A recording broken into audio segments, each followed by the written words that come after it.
ఎవరైనా నీ మాట నమ్మకపోతే ఒట్టు వేసి నమ్మించడానికి అసలు ప్రయత్నించకండి. మన మీదే నమ్మకము లేనప్పుడు ఇతరులపై ఒట్టు వేస్తే నమ్ముతారా? నమ్మకము లేని చోట ఒట్టు కూడా నమ్మకాన్ని కలిగించదు. మనిషి ఆశయంతో బతకాలి కానీ అత్యాశతో కాదు. మాటలైనా మనసైనా పరిపూర్ణంగా అర్థమవ్వాలి. అంటే ఎదుటి మనిషి మీద నమ్మకం, అభిమానం ఉండాలి కానీ నిర్లక్ష్యం, చులకన భావం ఉండకూడదు. తిడుతున్నారు కదా అని వాళ్ళకి దూరంగా వెళ్ళకండి.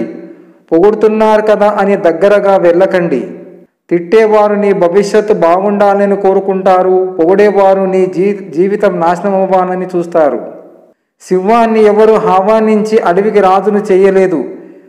తన శక్తి సామర్థ్యాలే దానికి ఘనతను తెచ్చిపెట్టాయి. మనిషికైనా అంతే. నమ్మకం అనేది నీ మాట మీద ఆధారపడిన ఒక సున్నితమైన పునాది లాంటిది. ఈ ప్రపంచం ఎప్పుడు ఒకేలా ఉంటుంది కానీ మనుషులు నిజ ప్రవర్తన అర్థమవుతున్న ప్రతిసారి కొత్తగా కనబడుతుంది. కాటు వేసే పామునైనా నమ్మొచ్చు కానీ ఉసిరివెల్లిలా రంగులు మార్చే మనుషుల్ని మాత్రం నమ్మకూడదు. ఉన్నదాంతో సరిపెట్టుకుంటే ప్రతి చోటు స్వర్గమే. లేని దానికోసం ఆరాటపడుతూ వేసే ప్రతి అడుగు నరకమే. అన్నీ ఉన్నవారికి దురాశని ఇచ్చి, మధ్యతరగతి వాడికి ఆరాటాన్నిచ్చి, ఏమీ లేని వాడికి ఆత్మాభిమానాన్ని ఇచ్చి ఏమి మాయ చేశావయ్యా శివయ్య. వస్తువులను వాడుకోవాలి, మనుషులను ప్రేమించాలి, తారుమారు చెయ్యకండి. నోరు అదుపులో ఉండాలి, మాట పొదుపుగా ఉండాలి. అప్పుడే సమాజంలో గౌరవంగా బతకగలం. జీవితంలో కొన్నిసార్లు ఒంటరిగా నడవడం కష్టంగా ఉండవచ్చు కానీ నిజానికి ఆ ఒంటరితరమే నీకు జీవితం అంటే ఏంటో నేర్పిస్తుంది. జీవితంలో డబ్బు ఉంటేనే బంధువులు, ప్రేమ, నమ్మకం వస్తాయి. డబ్బు లేకుంటే మన సొంతవాడు కూడా పరాయివాడు అవుతాడు. డబ్బు ఉంటే పరాయివాడు కూడా మనవాడు అవుతాడు. ఇది పచ్చి నిజం. నువ్వు యుద్ధం గెలిచేంత వరకు ఏ శబ్దం చెయ్యకు. ఎందుకంటే నీ విజయమే ప్రపంచానికి పెద్ద శబ్దమై వినిపిస్తుంది. నమ్మి బ్రతకడం వేరు, నమ్మిస్తూ బ్రతకడం వేరు. నమ్మి బ్రతకడంలో ప్రేమ ఉంటుంది, నమ్మిస్తూ బ్రతకడంలో స్వార్థం ఉంటుంది. అవసరాన్ని బట్టి మనుషులు ఎప్పుడైతే మన అవసరం తీరిపోతుందో మనతో మాట్లాడే విధానం కూడా మారిపోతుంది.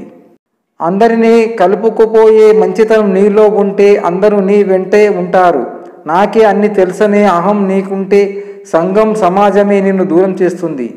కొన్ని బాధలు ఆస్వాదించాలి, అప్పుడే మన గుండె ధైర్యం తెలుస్తుంది. కొన్ని మాటలు భరించాలి, అప్పుడే మన సహన విలువ తెలుస్తుంది.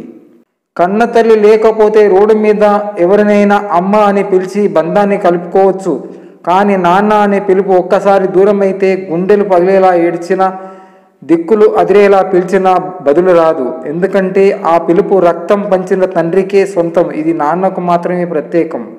నువ్వు పడే బాధ, వేదన నీ బంధువులకు, స్నేహితులకు తెలియకపోవచ్చు కానీ నువ్వు మనస్ఫూర్తిగా నమ్మే దైవానికి ఖచ్చితంగా తెలుస్తుంది.